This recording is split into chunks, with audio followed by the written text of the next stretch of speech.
So as we continue our series in Daniel this morning, and actually we're not just continuing, we are actually concluding our series in Daniel this morning.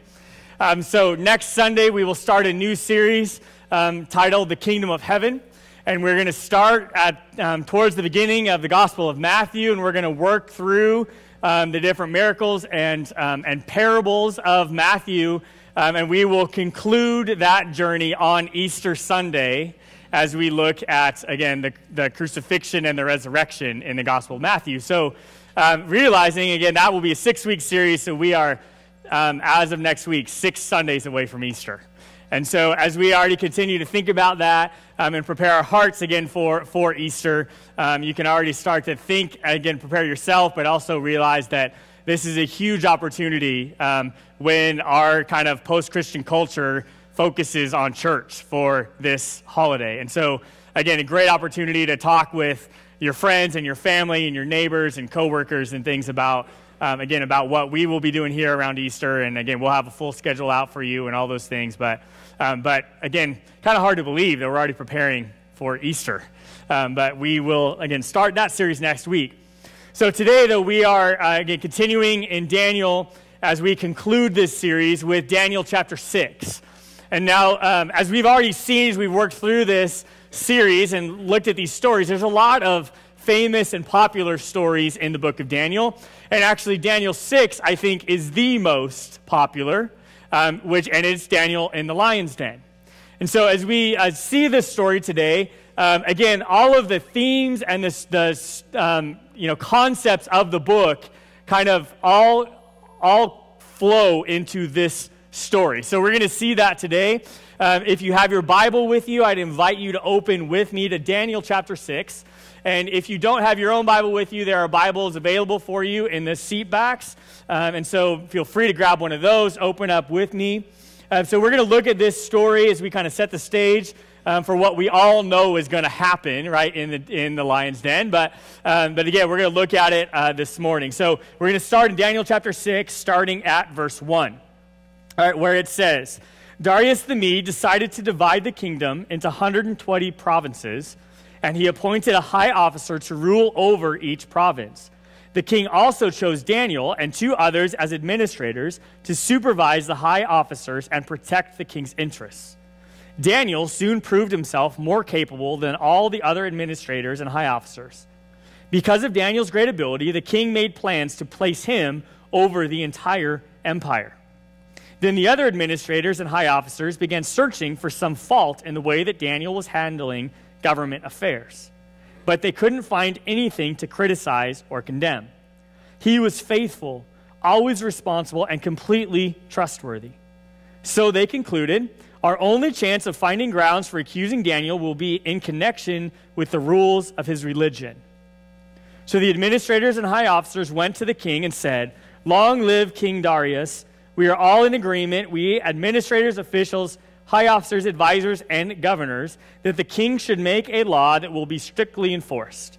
Give orders that for the next 30 days, any person who prays to anyone, divine or human, except to you, your majesty, will be thrown into the den of lions. And now, your majesty, issue and sign this law so it cannot be changed, an official law of the Medes and Persians that cannot be revoked. So King Darius signed the law. So as we kind of set the stage again for the lion's den and for Daniel ending up in it, we see a couple things first. First off, in the very beginning, again, Daniel continues to lead in Babylon as a foreigner, but we also see that he is very quickly put in a high position of power. Okay, and so we see his success continue, yet with another king. Okay, Daniel is, again, he rises to the top, and he does it very quickly. And as you can see, he's originally appointed to be in the top 4 rulers of the kingdom, and then very quickly he's going to end up as second in command, right, under the king.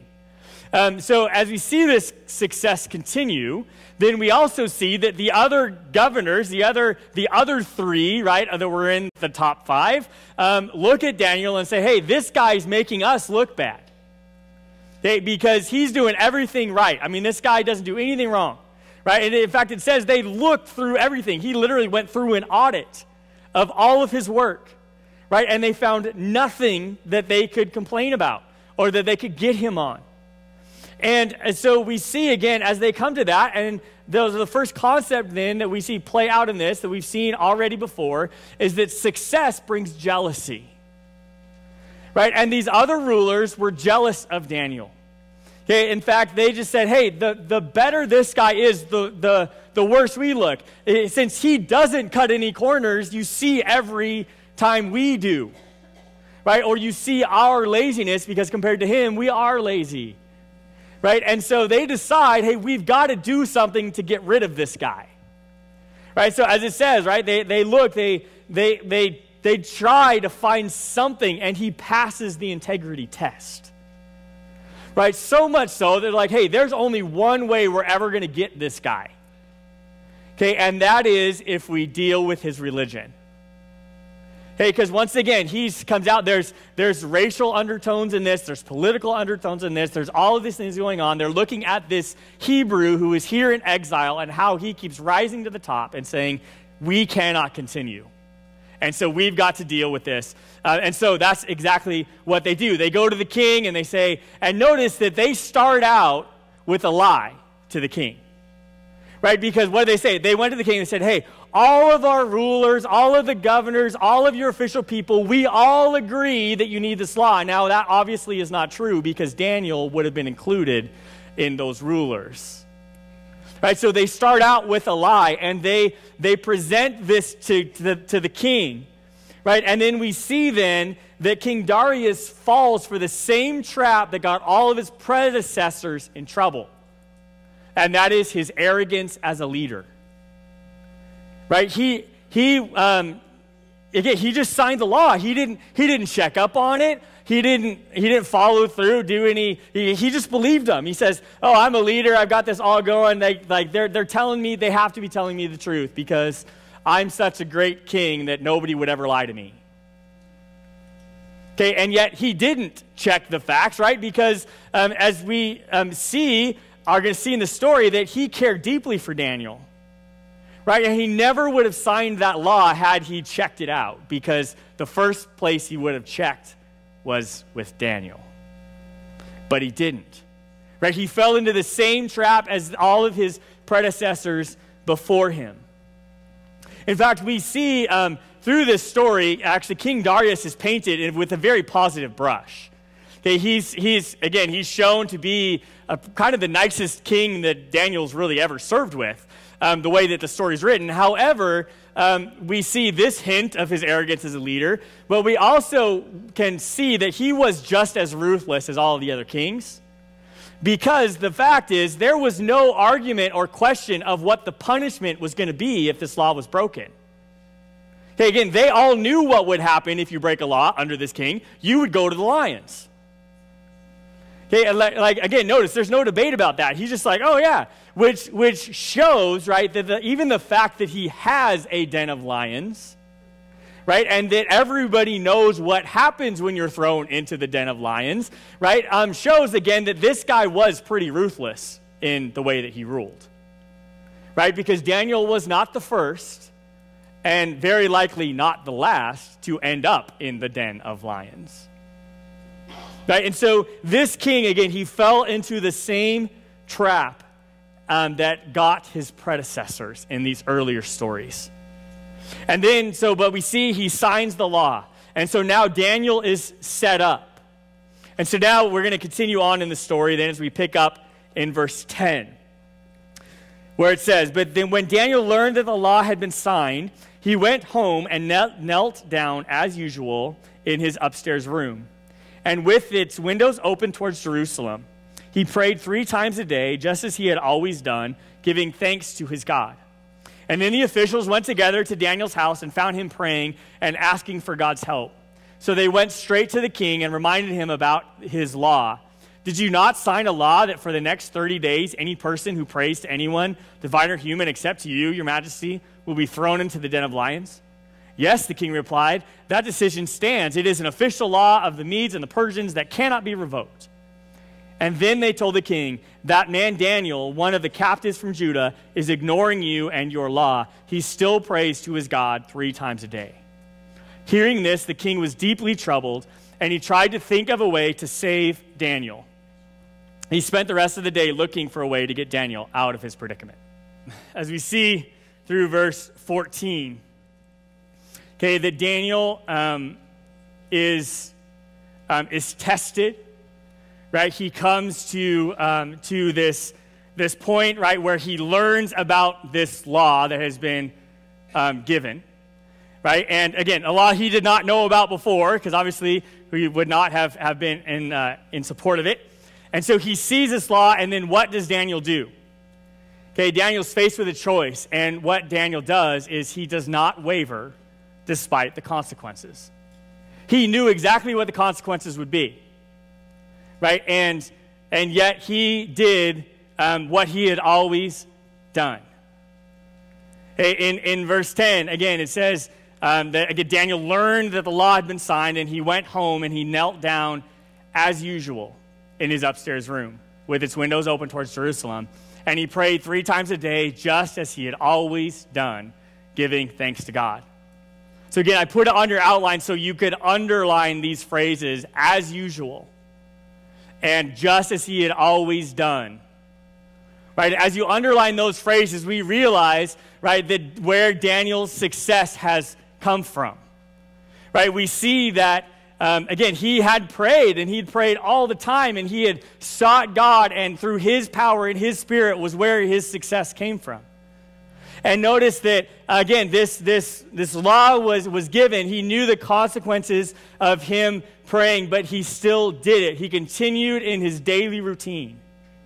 Right? He did it as usual, just as he had always done before. Daniel did not change a single thing, even though the culture around him continued to change. Right? Daniel stuck to his convictions no matter the consequences. And he did just as he had always done. So then we continue on then in the story in verse 15, okay, where it says, in the evening, the men went together to the king and said, Your Majesty, you know that according to the law of the Medes and the Persians, no law that the king signs can be changed. So at last the king gave orders for Daniel to be arrested and thrown into the den of lions. The king said to him, May your God, whom you serve so faithfully, rescue you. A stone was brought and placed over the mouth of the den. The king sealed the stone with his own royal seal and the seals of his nobles so that no one could rescue Daniel. Then the king returned to his palace and spent the night fasting. He refused his usual entertainment and couldn't sleep at all that night. And very early the next morning, the king got up and hurried out to the lion's den. When he got there, he called out in anguish, Daniel, servant of the living God, was your God whom you serve so faithfully able to rescue you from the lions? And Daniel answered, Long live the king. My God sent his angel to shut the lions' mouths so that they would not hurt me, for I have been found innocent in his sight, and I have not wronged you, your majesty. And the king was overjoyed and ordered that Daniel be lifted from the den. Not a scratch was found on him, for he had trusted in his God. And then the king gave orders to arrest the men who had maliciously accused Daniel. He had them thrown into the lion's den along with their wives and children, and the lions leaped on them and tore them apart before they even hit the floor of the den. So as we, again, see the culmination of the story, and we see what happens, obviously, we see that the king, right, does anything that he can do to not throw Daniel in the lion's den. Right, in fact, he comes and he realizes, and he says, give me some time, I need to try and figure out. In fact, it says he does everything he can do to try to figure out, hey, how can I not get Daniel there? Right, and so we see, again, that he cared for Daniel. Okay, but we also see this concept of just leadership concept is that there are times that the facts force us to do things we don't like. There are times that the facts force us to do things that we don't like. As a leader, right, you have to make hard decisions. Right, as this king, again, he'd fallen into this trap himself. He had set this up himself, and yet now he's in this trap of saying, now, well, the facts are I signed it. The facts are it can't be changed. The facts are that Daniel broke it. And so now what do I do? Okay, and I will say there is no harder situation as a leader than when you must make a decision that deeply affects someone you care about. There's no harder time as a leader than having to make one of those decisions that deeply affects someone you care about. And again, I'll tell you, as a pastor, this is the hardest part of my job. Okay, is knowing there are things that need to be brought up or things that need to be dealt with or changes that must be made, and knowing that it will affect people that I care about. Because the truth is, as a church, we are a family, right? We are together. We have relationships with each other, and that's by God's design. Right? And yet, again, to be a leader and to have to make those decisions, knowing that it affects people that I deeply care about, is the hardest thing you'll ever face in this world.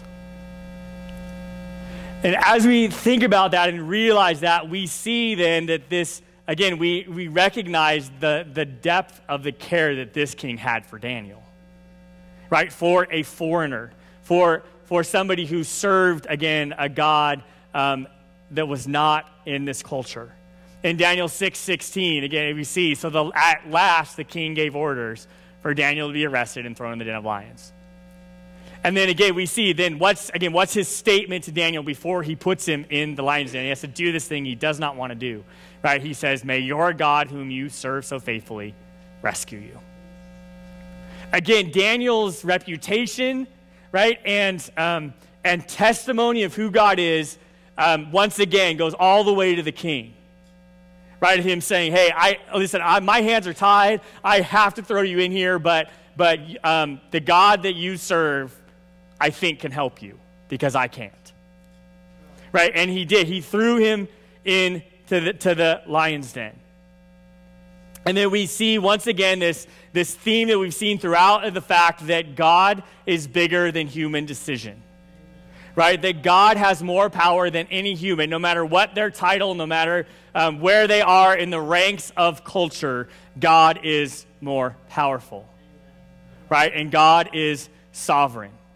And so we see, again, we know what happens, right? This is one of the most famous stories of the Bible, right? Daniel's thrown in. Nothing happens. I mean, he is not harmed. In fact, it says very specifically, he's not even touched, right? He comes out untouched by these lions. And then we see, as he comes out, again, the king as well as Daniel and everybody is praising Daniel's God and saying this miracle has happened. And then the king, then the tables, he turns the tables on those that set this up and, again, set him up and set Daniel up and throws them in. And we see then in verse 24, okay, it says then that, again, that they were torn apart by the lions before they even hit the floor. Okay, now, again, we'll say, as we can all think about this situation, and we can probably hear it already, people start explaining away what had happened. Right? They're looking at this going, you know what? Something's wrong with the lions. Right? They're just not hungry. Right? Or there's got to be a physical explanation as to what happened. And so, again, verse 24 proves that this theory is not true. Okay, lion's den or petting zoo? Okay, and every say, you know what? It's not. It is a lion's den, and those lions are just as vicious as they've ever been. Right? Because as we see, that plays out with these people who set up Daniel, right, and set up this situation. So then we see then the story continue in the conclusion in verse 25 through 28, where it says, "Then King Darius sent this message to the people of every race and nation and language throughout the world. Peace and prosperity to you. I decree that everyone throughout my kingdom should tremble with fear before the God of Daniel. For he is the living God, and he will endure forever. His kingdom will never be destroyed, and his rule will never end. He rescues and saves his people. He performs miraculous signs and wonders in the heavens and on earth. He has rescued Daniel from the power of the lions." And so Daniel prospered during the reign of Darius and the reign of Cyrus the Persian. So again, we see this conclusion, okay, and we see, again, this decree that he throws out, again, to all the surrounding nations and all of these things. And again, we realize then that King Darius learned the same lesson as all of the other kings, but with a lot less struggle. Right now, as we look back over, again, these stories we've already studied in these previous chapters and realize, again, the kings before, they all kind of ended up in this same place, right? But especially like Nebuchadnezzar, went through all kinds of hard things to get to that point, right? We see, again, then last week we see the writing on the wall, right, of that king, found out really quickly how powerful God was. And now we see again King Darius and how quickly he learns and gets to the same conclusion. And now to say is, again, as we see King Darius in other places in Scripture, okay, is after he makes this decree and as Daniel is rescued from this, then this is the king that starts to send the Israelites back to Jerusalem to rebuild the temple. Okay, and we see that story in the book of Ezra. And in fact, if you follow along with the sermon follow-up questions that some of our small groups use, and as a part of that study this week, is you're going to be looking at Ezra and the story and the things that Darius does in order to continue on in this journey of rebuilding and restoring, Israel into back where it is coming out of exile. And so we see these concepts continue to work throughout the entire Bible. And again, if you want to be a part of a small group that is doing those questions, we have one on Monday night that does that. We just starting one that is meeting during second hour, so you can go to the first hour, hear the message, and then do those follow-up questions in a group on Sunday. And we also have one on Wednesday night that does those follow-up questions as well. And if you're already in a small group or you can't do a group or whatever, those questions are available for you at the Info Center every week that you can do on your own if you want to do that as well. So, but as we look at this and this story and we see these concepts, I want to then conclude not just this message and this story, but just our entire series as we wrap it up and say, what lessons can we now learn from Daniel? Okay, as we study this book, as we have learned these lessons, right? Again, what can we learn from Daniel? Now, this story, as I said in chapter 6, we see all of the concepts and lessons that we've learned coming through in all these stories leading up to the lion's den. They all culminate in this story, and when Daniel once again does not compromise. In fact, there are huge parallels between this story in Daniel 6 and the fiery furnace story in Daniel 3. And in fact, one of the other things you're going to do in that follow-up material is actually look at both stories and how they match up almost exactly between Shadrach, Meshach, and Abednego and Daniel in the lion's den and the acts of Nebuchadnezzar and Darius and all of these things as they flow all the way down. And so as we look at that and realize that, again, we see these things, these parallels that come out in this overall theme of the book. Yet, as it all comes together, I want to start back in chapter 2, which is the passage we looked at on week 1 of this series in Daniel chapter 2, verses 20 and 21. Okay, now this, just to remind you, or if you didn't hear that message, this is where Daniel hears from God and the explained of Nebuchadnezzar's first original dream. Okay, and then this is the declaration that Daniel makes in chapter 2, verses 20 and 21. Okay, he says, praise the name of God forever and ever, for he has all wisdom and power. He controls the course of world events. He removes kings and sets up other kings. He gives wisdom to the wise and knowledge to the scholars. And so, again, Daniel makes this declaration, and then we see these things come true in all of these stories. Okay, and notice again, he says he removes kings and he sets up other kings. We've seen that happen. Right? We also see again that he says God is the source of wisdom, and he controls the course of world events. Right? Even again, when human intervention cannot change things, God can. Right? Again, we see that in the midst of, once again, in the lions, right? Is that it was not the lions that there was something wrong with them. It was the fact that God intervened. Right? It was the fact that God did something that humans could not even do. And so I have just a few concepts and lessons, again, that we can learn from Daniel. The first one is this: that we live a very safe life. Potentially so safe and comfortable that God can't work. Now, I realize that this is a strong statement, so let me explain myself. Okay, we live in a very safe culture in America. Okay, we have a freedom of religion, right, which we exercise even right now. we're exercising freedom of religion, to be able to come, to gather, to worship without the fear of persecution, right, or being, again, arrested for it or anything. I would say, again, if you don't realize how safe our American culture is with our faith environment, go to any other country in the world and say you're a Christian, right? And it is not as safe. In fact, if we see in the news every week about more Christians in other parts of the world that are being literally killed for their faith, right? And we live in a very safe culture when it comes to freedom of religion. Again, that is a privilege, right? And that is a blessing, but yet it is also one that I think can hinder our faith. Because the truth is the Christian evangelical church, the Bible-believing Christians, it is growing the fastest in countries where it's illegal to be a Christian. Okay, and their faith is growing dramatically, and yet churches in America are in decline. Right? What's the difference? The difference is we live in a very safe culture. And because of that, right, we live in a safe and comfortable lifestyle. And so much so that, again, we live our lives so far in the comfort zone, right, that we never end up at the place that Daniel was in. Okay, now, the place that Daniel's in, and again, what I mean by that, okay, is that this lion's den was likely a cave, okay, it was a big pit or a cave with an opening on the top of it. Again, the text kind of implies that a few times. Right, one, after Daniel's not harmed, it says that they pulled him up out of the pit.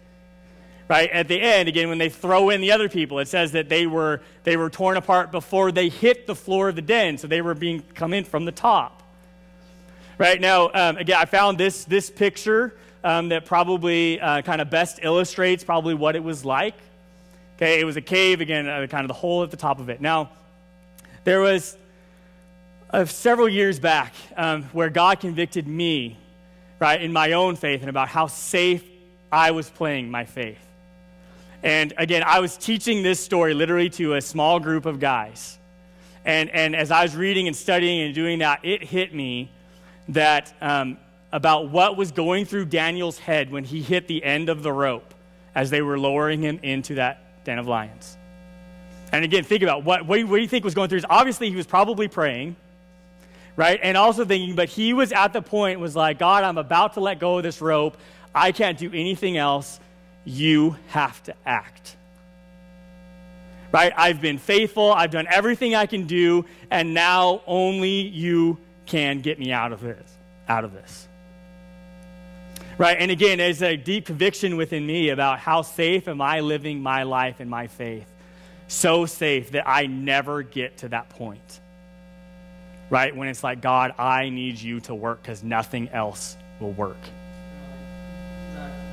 Right? And again, he got to that point. Obviously, Daniel was at that point. Right? He at the end of that rope, and he's about to let go and be dropped into the lion's den. Right? And God, I'm letting go, and you have to do it. And God did. Right? But yet, if he would have never ended up at the end of that rope, then God wouldn't have worked in the way that he did. Okay, as we, again, think about what's going through Daniel's mind as he's praying to God, right, and thinking, God, I don't know, you've got to take control of this. You have to do this. I could just imagine God's probably, up in heaven with saying something like this. I was like, Daniel, calm down, bro. Right? It's not the lion's den you're thinking of. Again, he knew what he was going into, and God's like, hey, Daniel, I got this. Right? Calm down. Right? Calm down. I can take care of this. This is not beyond my power. Right? And again, as we think about the challenging question, right? How often is your faith ever at that point? Right? When you say, God, I need you to come through. Because I don't know about you, but I know for me, I realized that I was hardly ever at that point. Because I lived a very safe and comfortable life. Right? And my faith was just as safe and just as comfortable. In 2 Timothy 1:7, Paul gives this advice, right, to Timothy. He says, for God has not given us a spirit of fear and timidity, but of power, love, and self-discipline. And again, I'll give you another rhetorical question, although it's not really rhetorical because I want you to actually answer it within your own mind and heart, right? Is what is God asking you to do that you are not following through with because of fear or timidity? What is God asking you to do that you're not following through with because of fear or timidity? Because God has not given us a spirit of fear and timidity. If you're a believer, you have the Holy Spirit, and he has given us a spirit of power and of love and of self-discipline, meaning I will follow through. I will take the next step on my journey. I will do it, God, even if it gets me to the point where I can't do anything more and you have to step in. And in fact, I think that's likely the point. I'll tell you, I felt this exact situation where I was at a point where, like, God, I can't do anything else. You've got to step in. About just a few years ago, I led a trip, a mission trip, short-term mission trip to Guatemala. And I took a team. We took a large team down into Guatemala. We had 37 people, teenagers and adults, a mix of different people that went on this trip. And again, we had a great week in Guatemala. We were on our way back home. And we had to leave our host home where we were at 3 a.m. in order to get to the, in order to get to the airport, to get through customs, to get through everything, get on the plane, and to get back through that. So our missionaries that we were working with, they had another group coming in that day, had to, change over the house, do all those things. And tell you, I get nervous even telling this story. But so they had arranged for us just some vans, and they'd hired people, local fans, to come to pick us up, get us all loaded, get us to the airport. Okay, so they show up at 3 o'clock in the morning. We're all ready. We get into these vans, 3 different vans, 37 people. We head off on our way to the airport. As we're driving, I'm in the very last van. We're driving and are on our way. Again, it's 3:30 in the morning at this point in Guatemala City. Okay, and as we're going there, I start to hear the drivers talk to each other over the radio. And again, I don't speak Spanish. I don't know exactly what they're saying, but I can tell by the tone of their voice and their body language that something's not right. Right? And as we're driving, they continue to drive, I see they start slowing down, they start all these things. And then all of a sudden, we get pulled over. And police pull all 3 vans. All of our luggage is on the roof. We're there, again, we have like this neon sign flashing Americans. Right, like rich Americans. Okay, and just again, fortunately, we've already heard, we've been in this culture week, realizing that you can't trust the police. You have no idea, and in fact, we just had to get all of our passports out of the safe because American passports are extremely valuable, right? And all of these things are running through my head as we get pulled over. Okay, and as we get pulled, I'm sitting next to one of the other leaders that was with me, and we get pulled over. The drivers get out, they're talking, and in fact, again, by their body language, they're like pointing at all of our luggage. They're talking back and forth with these police, and I lean over to the guy next to me and I was like, "Are you as nervous as me?" Right? And he's like, "Yeah." Right? And at that moment, again, I'm sitting there praying like, "Lord, I have no idea what's about to happen, and you need to get us out of this situation." Right? Because then, again, you see these guys that finally they decide they're all right. They get back in the van, and we see the police take off, and we start following the police. Again, I'm thinking in my mind, where are they taking us? Right? And I have no idea what's going to happen. Right? And I think in this moment, I'm thinking, God, this is either a miracle or this is the turn to a really bad story. Right? Again, and as we drive, they find out we follow the police all the way through, through these winding roads and end up, then we pop out the airport and we're there at the airport. It turned out the police actually ended up escorting us to the airport because our drivers were lost. Okay, and so to me, again, by this time, obviously we've spent a lot of time, we're all going to miss our flight, truthfully, right? But they got us there in that. And again, I was in that moment, in that situation, saying, God, I hope this is a miracle, but I'm not really sure it is. Right? But as we realize that, again, I see, again, God worked in that situation. Right? And also to say that, again, we'd done everything we could do, even with those missionaries, we'd done everything we could do, and yet that situation could have gone very, very bad. Right? And so I do want to say, as I'm obviously encouraging you to say, step out on faith, do something that is not safe, right? Follow God's leading. We also got to temper that with the other biblical advice, right? In Ephesians, maybe. Ephesians 5:15-17 says, so be careful how you live. Don't live as fools, but like those who are wise. Make the most of every opportunity in these evil days. Don't act thoughtlessly, but understand what the Lord wants you to do. Okay, and as we think about that again, we could use this concept as an excuse to say, I am just going to live with reckless abandon. I'm going to do crazy stuff, and I'm not going to think through anything, and God will come through. And that is not what I'm telling you to do. Right? Live as wise. And again, what is the source of wisdom? As Daniel told us, the source of wisdom is God himself. Right? And God is not going to lead you into something where he won't work or can't work. Right? But yet, how does fear holding us back? Okay, because there is a big difference between wise and reckless. And I think we all understand that. All right, next is worship and prayer is a big deal. Worship and prayer is a big deal. As we see through all of these stories, again, they center on the fact of worship and prayer. Okay, and again, Daniel, as we see, we looked at this verse last week. Okay, that in Daniel in chapter 10, we kind of see some behind the scenes of his prayers. Then he said, don't be afraid, Daniel, since the first day you began to pray for understanding and to humble yourself before God, your request has been heard in heaven, and I have come in answer to your prayer. Again, he prayed, and we see again why Daniel was so successful, because he prayed, and he prayed all the time. He prayed as usual, right? He used the wisdom of God and to find success in his life. Again, Ephesians 6:18, we are told to pray in the Spirit at all times and on every occasion. Stay alert and be persistent in your prayers for all believers everywhere. Right? Stay alert, be persistent, and pray for all believers. Okay, just as Lee mentioned the cafe and the changes we made in there, one of the big changes we made in that room is there is a wall on there for prayers. Okay, on that wall, again, you can write out prayer requests and put them up on the board. Okay, and also across the top is updates and things of all of our missionaries and local ministries that we support as a church. And those are there so that we see them and be reminded to pray for them. Right, that we will not just be a church that supports them just by sending them money, but we're going to support them through prayer.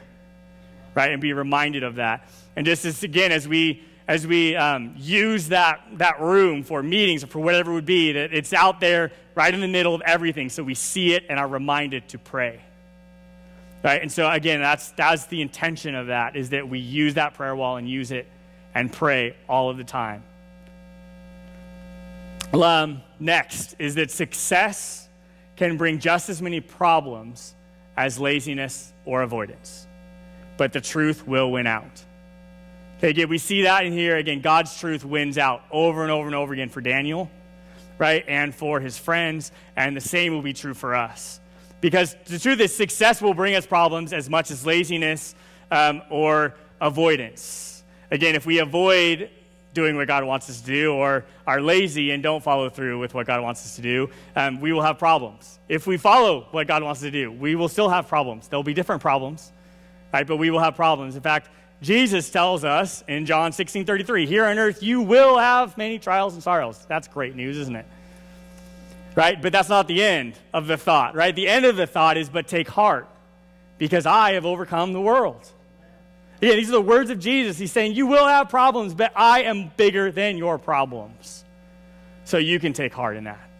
Okay, and as we follow, again, Jesus, as he works in that, then we, again, as the truth wins out, and then as Jesus tells us again in John 8:31 and 32, that you are truly my disciples if you remain faithful to my teachings, and then you'll know the truth, and the truth will set you free. Again, sometimes it's literally set free, like Daniel was literally set free from the lions, and yet other times we are set free from all kinds of things that maybe we don't even realize. Yeah, but notice the key to that truth and the key to being set free is faithfulness, and that's the last concept I want to point out today, is the overarching theme and lesson of Daniel is faithfulness. He was faithful to his God no matter what the culture did, no matter what he was facing, he was faithful to it. And again, we see this faithfulness drawn out all throughout Scripture. In fact, in the Hall of Faith in Hebrews chapter 11, again, if you read that chapter, it's all about all of these different people and how faithful they were and how God worked through their faith and how God did all these miracles through them. And it's, again, written as an example for us to remain faithful. Right? At the end of that chapter, it says, by faith, these people overthrew kingdoms, ruled with justice, received what God had promised them. They shut the mouths of lions, quenched the flames of fire, and escaped death at the edge of the sword. Their weakness was turned to strength, and they became strong in the battle and put whole armies to flight. And again, notice very specifically, these stories from Daniel is listed in those verses. And again, will we be faithful to what God is calling us to do? Will we take our next step in our journey, whatever that step is? And so, again, to end with the same question we started with, which was, how can we thrive in a post-Christian culture? Well, the answer is to remain faithful, to humble ourselves before our God, to pray a lot, and to let God work in ways that we haven't even thought of yet. Right? How do we thrive in a post-Christian culture? We remain faithful, humble ourselves before God, pray a lot, and let God work in ways we haven't even thought of yet. And again, as we conclude this series of Daniel, I want to end then with this final thought that, again, comes from Daniel 10. Okay, and I hope that you could hear these words, and I hope they will encourage you to move forward in your journey with Christ. Because in Daniel 10:19, he is told, don't be afraid, for you are very precious to God. Peace, be encouraged, and be strong. And again, I think those words ring true for us today as much as they did for Daniel then. Don't be afraid, right? Go forward in your faith. Stand up for God. Be faithful, because you are very precious to God.